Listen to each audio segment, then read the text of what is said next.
कम बड़ी नेमत है।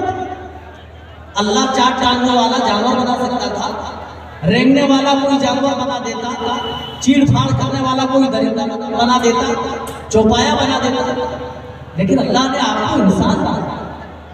इसीलिए कलाम पाक में सूरह बकरा में अल्लाह ने इसी बात को लेकर, इसी तकनीक इंसानी को लेकर के अपनी इबादत की तरफ किस तरह बुलाया है। मुलाहिजा कर आयत करीम, या अय्युहन नासु उबुदू रब्बकुमुल्लज़ी खलक़कुम वल्लज़ीना मिन क़ब्लिकुम लअल्लकुम तत्तक़ून। पूरी इंसानियत को अल्लाह एक साथ दावत दे रहा है। ऐ मोमिनों नहीं कह रहा है, ऐ ईमान वालों नहीं कहा, बल्कि या अय्युहन नास, ऐ मानवता, ऐ मानवगण, ऐ इंसानों, उस रब की इबादत करो जिसने तुम्हें पैदा किया। आज पत्थरों की पूजा हो रही है, आज दरख्तों की पूजा हो रही है, आज मज़ारात की इबादत हो रही है। जरा बताइए, क्या अल्लाह के अलावा है कोई जो इंसान को पैदा कर सके? अल्लाह ने इनको तो इतना मजबूर बताया, इतना मजबूर बताया। अल्लाह बयान फरमा रहा है, तुम इनको अपना हाजत रवा मानते हो, इनको तो मुश्किल कुशा समझते हो, इनको बिगड़ी बनाने वाला तस्वुर करते हो। अरे मेरे बंदो, ये तो इतने बेबस हैं, इतने बेकस हैं, इतने मजबूर हैं। अल्लाह मिसाल दे करके बंदों को समझा रहा है। या अय्युहन नास, इस आयत पर रुकिए, इस आयत पर, या अय्युहन नास दुरिबा मसलुन फस्तमिऊ लह। उन बेकस और मजबूर माबूदों की एक मिसाल दी जा रही है, बगौर मिसाल को समाप्त करो। अल्लाह कह रहा है, जिनको तुम हाजत रवा मान रहे हो, अल्लाह को छोड़कर जिनकी तुम पूजा उपस्थित कर रहे हो, अल्लाह कह रहा है, यस्लुबुहुमुद्दुबाबु शैअन, ऐ मेरे बंदों, अगर उनके चढ़ावे पर, जिनको तुम, जिनके ऊपर चढ़ावे तुम चढ़ाते हो, उस चढ़ावे पर कोई मक्खी बैठ जाए और मक्खी चढ़ावे से कोई मिठाई लेकर के भाग जाए, तो अल्लाह कह रहा है उससे वो चीज वापस नहीं ले सकते। पहले कहा कि एक मक्खी नहीं पैदा कर सकते, लन यखलुकू दुबाबा, एक मक्खी भी पैदा करने के इनके अंदर ताकत नहीं है, इनके अंदर कुव्वत नहीं है, इनके अंदर शक्ति नहीं है कि एक मक्खी जो एक छोटी मखलूक है बना करके उड़ाए। फिर तुम इनको हाजिर रवा कैसे मानते हो? किस तरह तुम अपनी मुश्किल कुशाई से तुम कराते हो? इसीलिए अल्लाह ताला सूरह बकरा ही में अपनी नेमतों का हवाला दे करके बंदों को अपनी इबादत की तरफ बुला रहा है। या अय्युहन नास, ऐ लोगों, उबुदू रब्बकुमुल्लज़ी खलक़कुम, उस रब की इबादत करो जिसने तुम्हें पैदा किया, और सिर्फ तुम्हें ही नहीं, वल्लज़ीना मिन क़ब्लिकुम, जिसने तुमसे पहले तुम्हारे आबा व अजदाद को पैदा किया, तुमसे पहले लोगों को पैदा किया। और अल्लाह कह रहा है वल अर्द फिराशा, जिसने इस जमीन को तुम्हारे लिए चलने लायक बनाया, जमीन को बिछाया, जमीन को चलने लायक बनाया। और किसकी ये तदबीर है, किसकी ये हिम्मत है जिस जमीन पर आज हम बनाते फिर? मेरे साथियों गौर तो करो, अल्लाह ताला अगर इस जमीन को थोड़ी बड़ी बना देता तो जानते हो इसके पादाश में हमें क्या भुगतना पड़ता? हमारा वजन बढ़ जाता और धीरे धीरे हमारा कद छोटा होता जाता। जमीन के अंदर अल्लाह ने जो चुंबकीय शक्ति रखी है, गुरुत्वाकर्षण और ग्रेविटी की शक्ल में कुव्वत दी है, वो ग्रेविटी बढ़ जाती, जमीन के अंदर चुंबकीय शक्ति बढ़ जाती, जिसकी वजह से दरख्तों के अंदर भी इतनी सलाहियत न होती, फूल पत्तों और पौधों में इतनी जांच न होती कि जड़ों से पानी चूस कर अपने पत्तों तक पहुंचा सके, अपने फलों तक पहुंचा सके। ये कैसे संभव हुआ? अल्लाह ने अपनी हिकमत से, अपनी तदबीर से दुनिया को एक साइज दी, न ज्यादा बड़ी बनाई न ज्यादा छोटी बनाई। बड़ी बना देता तब भी दुनिया में जिंदगी गुजारना हमारे लिए मुश्किल हो जाता, और अगर छोटी बना देता तो जमीन की ग्रेविटी कम हो जाती, गुरुत्वाकर्षण कम हो जाती, जिसकी वजह से हमारा वजन कम होता जाता और हम इस जमीन पर अपना पैर भी न टिका पाते, गुब्बारों की तरह हवा में हम उड़ते रहते।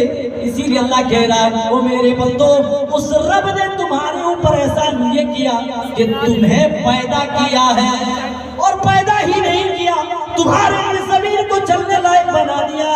जमीन पर आज तुम फलकों से इमारतें तामीर करते हो, ये इसीलिए मुमकिन हुआ कि अल्लाह ने अपनी हिकमत से, अपनी तदबीर से एक साइज में दुनिया को पैदा किया है। वरना ज्यादा बड़ी बनाता तब भी हमारे लिए मुश्किल, अगर छोटी बना देता तब भी हमारे लिए मुश्किल। और मेरे साथियों, सोलर सिस्टम पर गौर करो, अल्लाह ने हमारी जमीन को कहाँ रखा?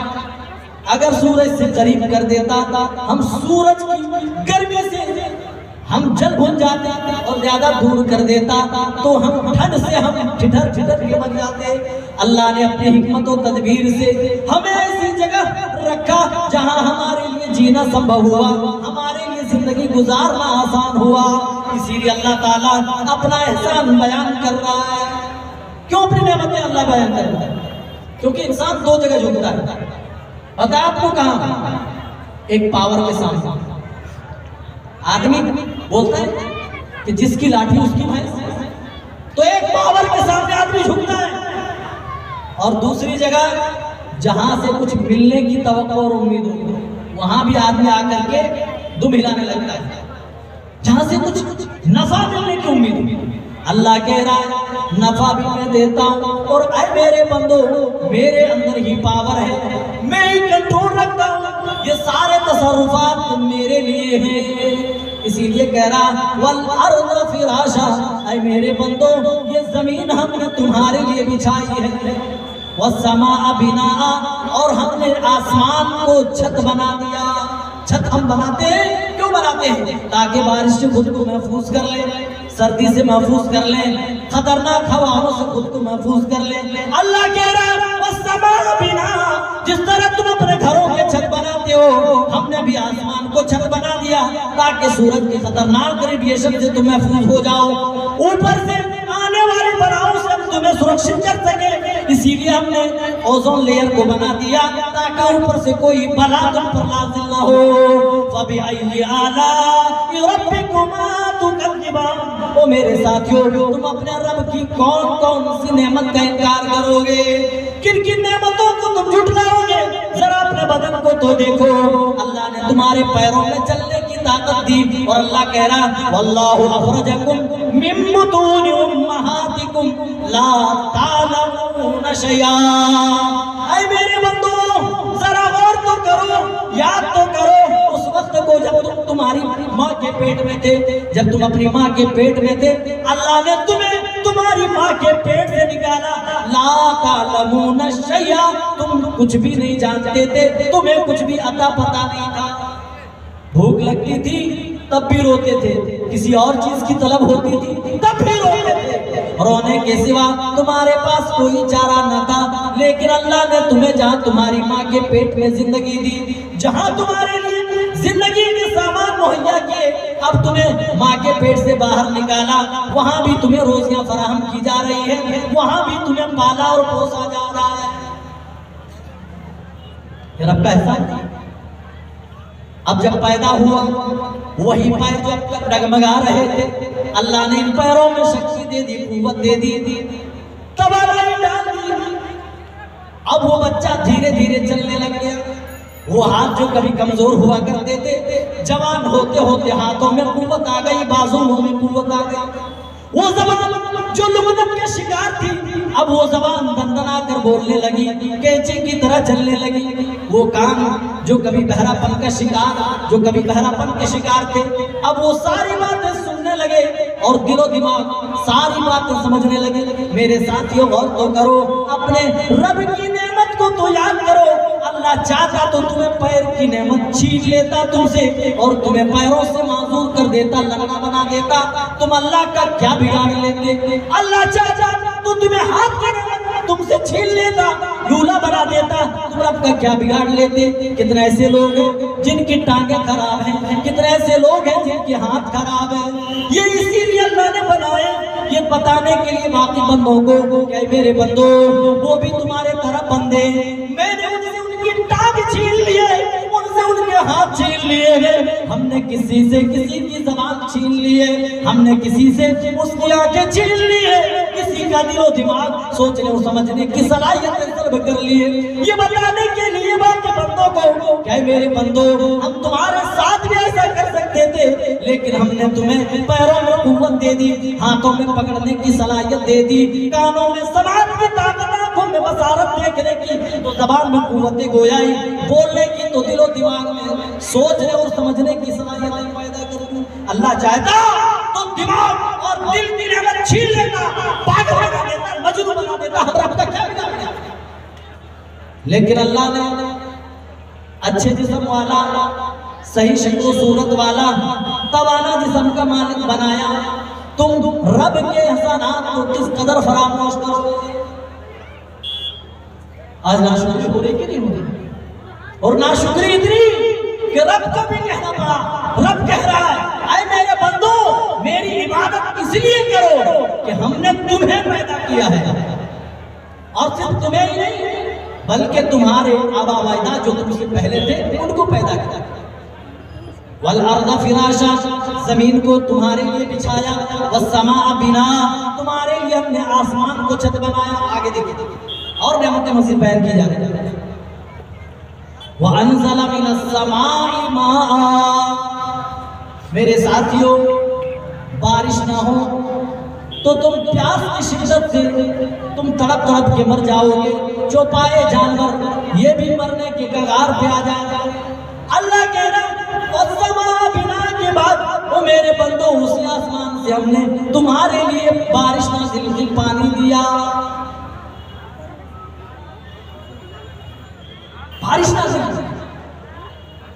मिनस समाई माअ फअखरज बिही मिनस समाराति रिज़्क़न लकुम, जो जमीन अब तक मुर्दा थी, बारिश के कतरे जमीन पे गिरे, बारिश नाज़िल हुई, उसी मुर्दा जमीन को अल्लाह ताला ने बारिश के चंद कतरों से जिंदा कर दिया।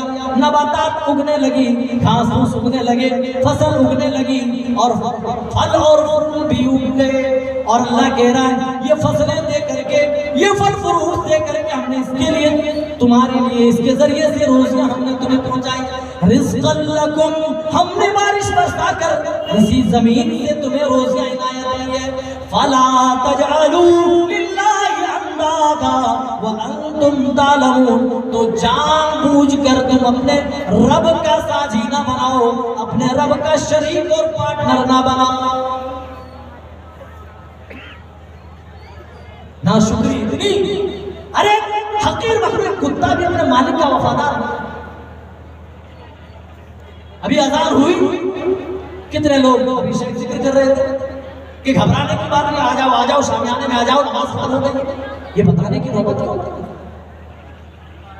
हमारे हाल-ए-ज़ार, हमारी ये हालत है, किसी तरह जलसों में तो पहुंच जाते हैं, तकरीरें तो सुन लेते हैं, लेकिन मजाल है कि हमारी जिंदगी में वो तकरीरें भूल जाए, अंदर सराज कर जाए। नहीं, बस आते हैं किसी तरह एंटरटेनमेंट हासिल हो जाए। मेरे साथियों, ये कुरान और हदीस की बातें एंटरटेनमेंट के लिए नहीं है,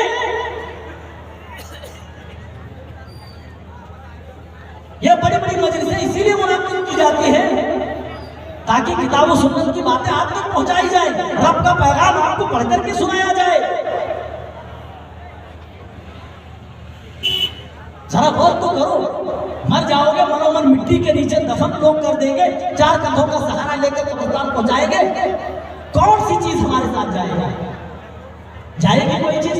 ये घर, ये माल, ये जमीन, ये जायदाद, ये सोना, ये चांदी, ये बंगले, ये गाड़ियां, कोई चीज साथ में नहीं जाने वाली। ये सारी चीजें धरी की धरी रह जाएगी। यही आमाल जो अच्छाई की शक्ल में हम कर रहे हैं, बुराई की शक्ल में कर रहे हैं, हमारे साथ होगा। हम इस बात को नहीं समझते। एक कुत्ते से हमें हासिल करने की जरूरत है। मालिक के चंद टुकड़ों पे मरता है, रोटी के चंद टुकड़े मालिक ने क्या डाले? मालिक अगर दिन में 50 मरतबा भी कुत्ते को बुलाए तो 50 मरतबा वो कुत्ता आकर के मालिक के पास आकर दुम हिलाता है। और वो रब ताला सिर्फ दिन और रात में हमें 5 मरतबा बुलवाता है, मेरे बंदों को मस्जिद की तरफ बुला दो, हय्या अलस सलाह, ओ बंदो आओ नमाज के लिए आओ, हय्या अलल फलाह, कामयाब कामयाबी के लिए दर दर भटकने वालों, जगह जगह की खाक छानने वालों, कामयाबी सड़कों पर नहीं है, कामयाबी कमाने में नहीं है, कामयाबी आलिशान मकाना तैयार करने में नहीं है। अल्लाह कह रहा कामयाबी तुम्हें मिलेगी मेरी मस्जिद में आकर मिलेगी, नमाज पढ़ने के बाद मिलेगी। जब तुम नमाज़ अदा करोगे, मुझे अपना रब मानोगे, अपना बंदा होने का इकरार कर लोगे, तो ये तुम्हारे लिए कामयाबी होगी। 5 मरतबा बुलवाता है। मजाल है कि किसी तरह 5 वक्त हम मस्जिद में पहुंच जाए। कितने दुख और मेरे साथियों अफसोस के साथ कहना पड़ रहा है, मुसलमानों को नमाजों की नसीहत की जा रही है। अफसोस की बात नहीं है, ये दुख और तकलीफ की बात नहीं है। वही नमाजें जिन नमाजों से मुताल्लिक कहा गया, ये गिनती में 5 है, अल्लाह अकबर, लेकिन दर्जे में 50 की हैसियत रखती है। ये 5 वक्ता नमाजें वो नहीं है। अरे प्यारे नबी सल्लल्लाहु अलैहि वसल्लम की जिंदगी में आप देखें, फर्ज नमाजें तो फर्ज हुई। प्यारे नबी सल्लल्लाहु अलैहि वसल्लम नमाजों से इस कदर मोहब्बत करते थे, जब भी आपकी जिंदगी में परेशानी आई, जब भी आपको कोई घबराहट हुआ, परेशान हुए, तो फौरन नमाज के लिए आप खड़े हो गए। जब अजान होती थी, जब इकामत होती थी, प्यारे नबी कहते थे या बिलालू अरिहना बिस्सलाह, ऐ बिलाल नमाज का वक्त हो गया, जल्दी से अजान दो, जल्दी से इकामत करो, ताकि नबी नमाज अदा करके अपने दिलों को, अपने दिल को सुकून पहुंचा सके। जो नमाज मेरे नबी के दिल का सुकून हुआ करती थी, जो नमाज मेरे नबी की आंखों की ठंडक हुआ करती थी, उन नमाजों को हमने मजाक बना दिया है। मेरे साथियों, रब की इतनी नेमतें इस्तेमाल कर रहे हैं, भला एक नेमत के बदले ही सब झुकाने को बंदा आ जाए? नहीं, बस जुमा में किसी तरफ पहुंच गए, नहा धोकर मेरे सब में बहुत बड़ा कमाल कर दिया। मेरे साथियों, नहीं, हम कितने हकीर लोग हैं। जरा सोचो तो, अल्लाह ने ताकत दी पैरों में चलने की, हाथों में पकड़ने की, ज़बान में बोलने की। अल्लाह चाहता तो ये सारी नेमतें छीन लेता, सब कर लेता, लेकिन अल्लाह ने ऐसा नहीं किया।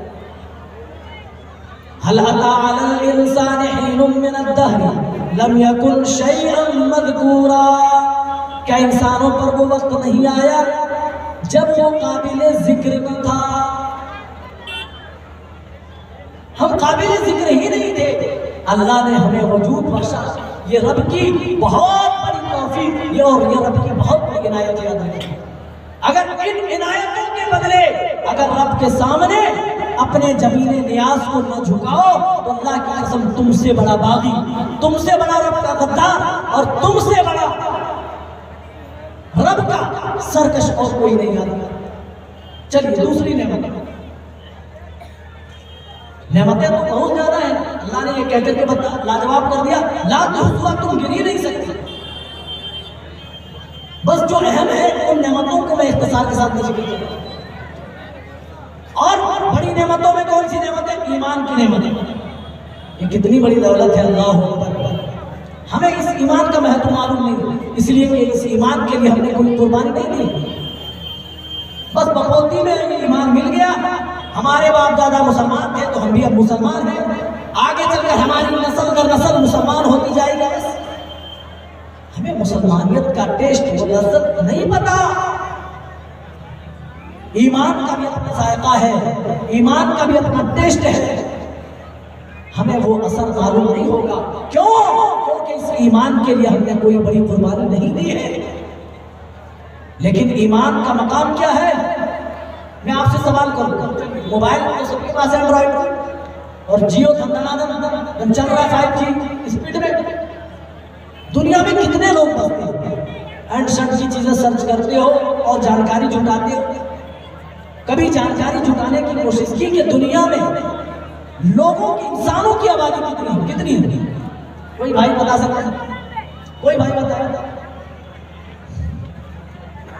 8.2 मिलियन। 8 अरब लोगों में अल्लाह ने आप ईमान के लिए चुना। क्या ये छोटी बात है? भाई आप ही मिले थे। दुनिया में मुख्तलिफ रंग नस्ल के लोग हैं, मुख्तलिफ ज़बानें बोलते हैं, बात बात की बोलियां बोलने वाले लोग हैं दुनिया में। आप ही मिले थे ईमान के लिए, क्यों आपको चुना? आप में तो कोई भूल होगी ना। आपके ऊपर अल्लाह ने एहसान किया ना कि 8 अरब लोगों में ऐसे हैं जो बाज पत्थरों की इबादत कर रहे हैं, बाज दरख्तों की पूजा कर रहे हैं, बाज मज़ारात पे जाकर के अपने जमीन न्यास को झुका रहे हैं, और कुछ तो इतने गिरे कि शर्मगाहों तक की भी पूजा कर रहे हैं। अल्लाह ने उन तमाम खुराफात से बचाकर आपको ईमान की दौलत दी। 8 अरब लोगों में अल्लाह ने आपको चुन करके ईमान नसीब किया, ये कोई छोटी बात है। और इसका मकाम क्या है, कुरान की आयत से मैं बात साबित कर क्या करूँगा। इन्नल्लज़ीना कफ़रू व मातू व हुम कुफ़्फ़ार फलन युक़बला मिन अहदिहिम मिल्उल अर्ज़ि ज़हबा। अल्लाह कह रहा है जो लोग दुनिया में हमारी आयतों का कुफ्र करते हैं, हमारी आयतों को झुठलाते हैं, और इसी कुफ्र की हालत में अगर वो दुनिया से चले जाते हैं, उन्हें ईमान नसीब नहीं होता, वो ईमान कबूल नहीं करते। क़यामत के दिन वो ईमान वालों के सब में खड़े होने के लिए जमीन भर करके सोना भी अल्लाह को दे दे, अल्लाह कह रहा फलन युक़बला मिन अहदिहिम, तो उनमें से किसी का भी ये फिदिया कबूल न किया जाएगा। आज सोने के चंद टुकड़े के लिए एक दूसरे का मर्डर हो जाता है, एक दूसरे के खिलाफ केस बुक हो जाता है। मेरे साथियों, 1-2 टुकड़े के अल्लाह बात नहीं कर रहा है। अल्लाह कह रहा है जितनी बड़ी जमीन है उतना बड़ा सोना भी अल्लाह को दे दे, तब भी ईमान वालों की सब में बेईमान लोग, काफिर लोग, ईमान से भटके हुए दूर जो लोग हैं, वो ईमान वालों की सब में खड़े ना हो पाए। अल्लाह ने आपको ईमान वाला बनाया, आपके दिल में ईमान की दौलत दी, ईमान की चाशनी और नजर आपके दिल में बिठाई। ये अल्लाह का बहुत बड़ा करम है, बहुत बड़ा अल्लाह का एहसान है। मेरे साथियों, इसीलिए तो हजरत बिलाल ने अपनी जिंदगी में बहुत सारे तो इस ईमान के लिए सह लिए, लेकिन कभी इस ईमान से कंप्रोमाइज नहीं किया, कभी इस ईमान से कोई समझौता नहीं किया। हजरत बिलाल को मैया मार रहा है, घसीट रहा है, पीट रहा है, और अरब की सख्त धूप में हजरत बिलाल को नंगे बदन लिटा दिया गया है। हजरत बिलाल की गर्मी की शिद्दत की वजह से, धूप की शिद्दत की वजह से जिस्म से चर्बियां पिघलती थी और रेत में मिल जाती थी। हजरत अमर इब्न आस रज़ियल्लाहु ताला अन्हु का बयान है, मेरा एक दफा हजरत बिलाल के सामने से गुजर हुआ, मैंने हजरत बिलाल को ऐसे तपते रेत में देखा कि उसकी बॉडी के ऊपर, उसके जिस्म के ऊपर अगर कच्चा गोश्त भी रख दिया जाता, कच्ची बोटी भी रख दी जाती, वो बोटी भी जल भुन कर खाक हो जाती। मेरे साथियों, ये सारे लज़्ज़ाखेज़ मज़ालिम हजरत बिलाल क्यों सह रहे हैं? मेरे साथियों, किसी का माल नहीं खाया, किसी की जमीन नहीं हड़पी, किसी का माल नाजायज तरीके से उस पर कब्जा नहीं किया, किसी को गाली नहीं दी, कोई झगड़ा नहीं। और झगड़ा है तो ईमान का झगड़ा है। ईमान को बचाने के लिए हजरत बिलाल मारे खा रहे हैं, तकलीफें झेल रहे हैं, और ऊपर से भारी चट्टान हजरत बिलाल के सीने पर डाल दिया जाता था, फिर भी हजरत बिलाल की जबान से एक आवाज बुलंद होती थी, अहद अहद अहद, अल्लाह एक है, उसकी जात एक है, वही इबादत के लायक है। मेरे साथियों, सारी तकलीफें दे दी, बड़े बड़े मसाइल से दो चार किए गए, लेकिन ईमान से हजरत बिलाल नहीं फिरे। हजरत बिलाल चाहते तो ये कह करके कि मैं ईमान से फिर जाता हूँ, मैंने ईमान का रास्ता छोड़ दिया है। अल्लाह की कसम, जो भी पीटे जा रहे थे, जो बिलाल तकलीफों में थे, जो बिलाल मुसीबतों में थे, ऐश में आ जाते, आराम की जिंदगी में आ जाते, लेकिन हजरत बिलाल को पता था, हाँ आज मैं आराम पाने के लिए अगर मैंने आज की आराम को मैंने अगर तरजीह दे दी, तो याद रखो, तो फिर हमें ये बात ज़हन-नशीन कर लेनी चाहिए कि हमारी हमेशा वाली जिंदगी खराब होने वाली है। इसीलिए चंद दिन राहत पाने के लिए, चंद दिन आराम पाने के लिए हमेशा वाली जिंदगी को हजरत बिलाल ने नहीं ठुकराया। हमें ईमान का महत्व मालूम नहीं, ईमान का मतलब पता नहीं, इसीलिए हमारा आपका ईमान चंद टकों में बिक जाता है। मेरे साथियों, जानते हो हजरत खब्बाब इब्न अरत आते हैं, इस हाल में कि प्यारे नबी सल्लल्लाहु अलैहि वसल्लम काबे से लगकर और अपनी चादर का तकिया लगा करके आप आराम फरमा रहे, इस्तराहत फरमा रहे, और क्या कह रहे हैं? प्यारे नबी से हजरत खब्बाब अर्ज कर रहे हैं, या रसूल अल्लाह अला तदऊहु लना अला तस्तनसिरु लना। ये वो वक्त था मेरे भाइयों जब ईमान के बदौलत मारा जाता था, ईमान के बदौलत पीटा जाता था, ईमान की वजह से परेशानियों का उन्हें सामना करना पड़ता था। जब उन्होंने परेशानियां देखी, ईमान वालों को मुसीबत की राह में देखी, तो कहने लगे अल्लाह के रसूल अला तदऊहु लना अला तस्तनसिरु लना। सही मुस्लिम के अल्फाज है, प्यारे नबी से दुआ की इल्तिजा, अल्लाह के रसूल हमारे लिए अल्लाह के पास आप दुआ क्यों नहीं करते, हमारे लिए आप मदद के लिए अल्लाह से गुहार क्यों नहीं लगा। प्यारे नबी सल्लल्लाहु अलैहि वसल्लम ने ये नहीं कहा कि चलो मैं दुआ कर देता हूँ, काफिरों का ये मामला खत्म हो जाएगा, उनको चश्मे से अल्लाह मिटा देगा, बल्कि प्यारे नबी ने उन्हें ईमान का मतलब समझाया। आए मेरे साथी, जब तुम ईमान ले आए हो तो याद रखो इस ईमान के लिए तुम आजमाए जाओगे, इस ईमान के लिए तुम्हें मारा जाएगा, इस ईमान के लिए तुम्हें पीटा जाएगा, इस ईमान के लिए तुम्हें तरह तरह की मुसीबतें दी जाएगी। तुमसे पहले जो लोग थे वो ईमान के लिए मारे गए, पीटे गए, और मारने पीटने से जब उनके दिल न भरते थे, जमीन के अंदर गड्ढे खोदे जाते थे, इस कदर कि वो मारने वाला आदमी गड्ढे में ईमान वाले को डाल देता, फयूदा बिल मिनशारी, और सरों के बीचों बीच आरियां चला दी जाती थी, और जिसको दो टुकड़ों में मुंतकिल कर दिया जाता था। प्यारे नबी का बयान है, मा यसुद्दुहु ज़ालिका अन दीनिही। ऐ खब्बाब, ये सारे लफ्ज़ मज़ालिम सहने के बाद भी वो अपने ईमान से टस से मस न होते थे, वो अपने ईमान को छोड़ने को तैयार न होते थे। उनके गोश्त लोहे की कंगियों से नोच लिए जाते थे, उनकी हड्डियां तक मुतासिर होती थी, लेकिन मा यसुद्दुहु ज़ालिका अन दीनिही, फिर भी वो अपने दीन से न फिरते थे, फिर भी अपने ईमान से समझौता न करते थे। आज हमारा ईमान एक एक प्याली चाय में बिक जाए